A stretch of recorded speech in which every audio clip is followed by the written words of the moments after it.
Hey, thank you so much for watching and listening. Happy July to you.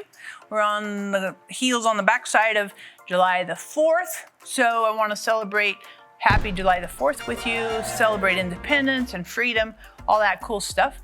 And we love freedom. We love freedom, particularly in America, land of the free, home of the brave. And so when we think about freedom, I think that's really important for us to consider what is freedom. I think it's really interesting to consider freedom because it seems like sometimes we think we're free and we celebrate. We're like, yeah, free to choose and all that stuff. But I think a lot of times we don't necessarily live in that freedom.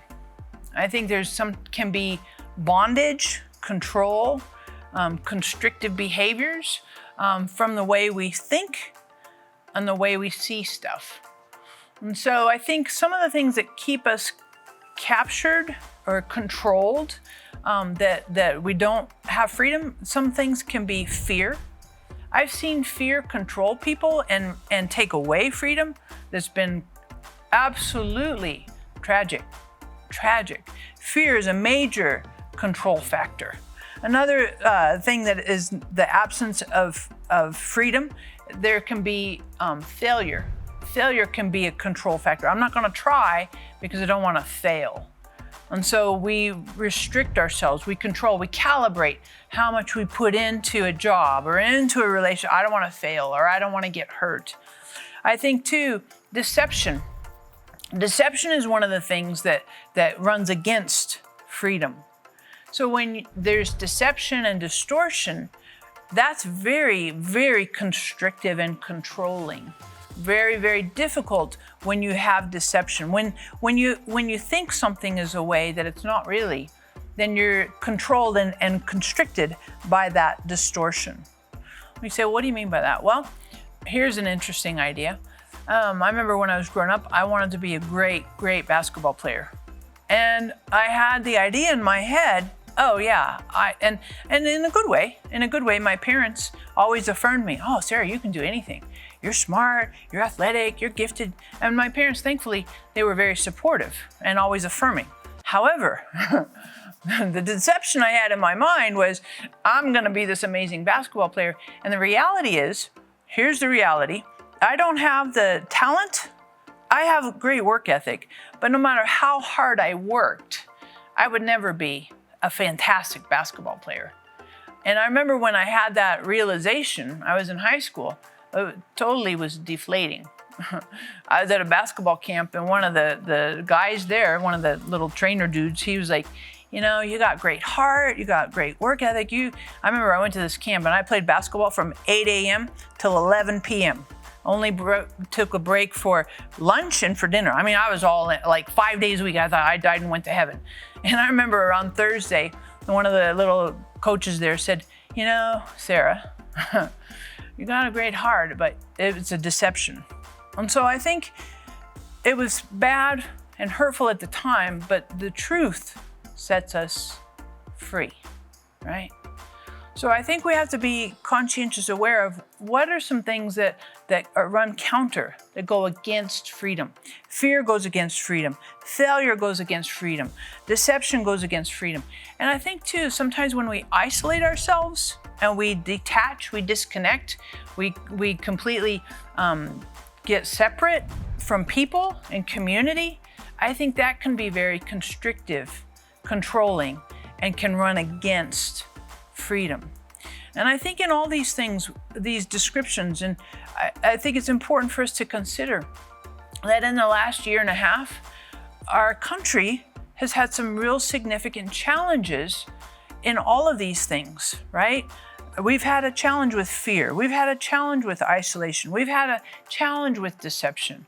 We've had struggles with failures. Some of it's related to the ethnic struggles that we've had, contentions with various minorities and ethnic stuff. We've had struggles with finances.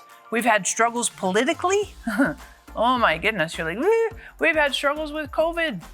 But family, we can look at all those things and the environmental stuff that's going on around. But the ultimate freedom that we have is found in Jesus. It's not found in our country. It's not found in our politics. It's not found in our healthcare. It's not found in your achievements or your lack of achievements. The ultimate freedom that we have comes from Jesus. And I bring this to your attention because it says in Galatians 5 verse 1, it was for freedom that Christ set us free. Keep standing and don't be subject to the yoke of slavery. Ultimately, Jesus is our freedom. And we can be free from fear. We can be free from deception. We can be free from isolation because we have Jesus as our great liberator. He came to set the captives free. So why would we go back into some of that captivity? And it doesn't have to be captivity externally. It can be captivity in our own thoughts and our own souls and our own perceptions. And so if you struggle with any of these bondages, then maybe take a moment to just say, hey, Jesus, you're shining light on some of these places where I'm in slavery, I'm in bondage. Jesus, I receive you into that space, into that area, into that perception to set me free. Help me to choose freedom and to repel slavery and the stuff the enemy would try to do to keep me in bondage.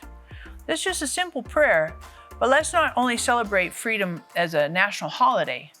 Let's celebrate freedom for the truth of it that we know from living with Christ. And so I would ask you this question as we finish today. What seems to imprison or enslave you the most? What keeps you in bondage? What holds you hostage more than anything else? Maybe it's insecurity. Maybe you have some struggles with some addictive issues. Maybe you have some wounds from the past that seem to, but what do you find is most enslaving, imprisoning to you?